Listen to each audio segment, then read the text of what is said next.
रामकृष्ण हरी मित्रांनो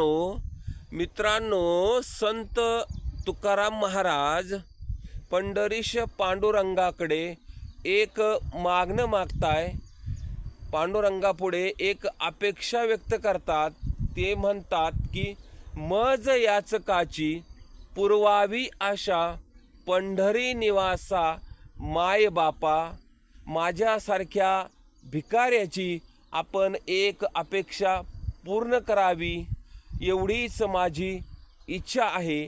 तर ती अपेक्षा कोणती असेल तर ती अपेक्षा आहे, हेच दान देगा देवा तुझा विसर न व्हावा। मला फक्त एवढंच दान दे, मला फक्त एवढंच दान दे की माझ्याकडून तुझा विसर व्हायला नको, मी तुला विसरायला नको। कारण माझ्या वडिलांची मिरासी ग देवा तुझी चरण सेवा। पांडुरंगा, माझ्या वडिलांच्या पूर्वीची परंपरा अशी आहे की माझे आजोबा, माझे पंजोबा हे सर्वजण तुझी सेवा करीत आलेत आणि तीच सेवा मला मिळावी एवढीच अपेक्षा।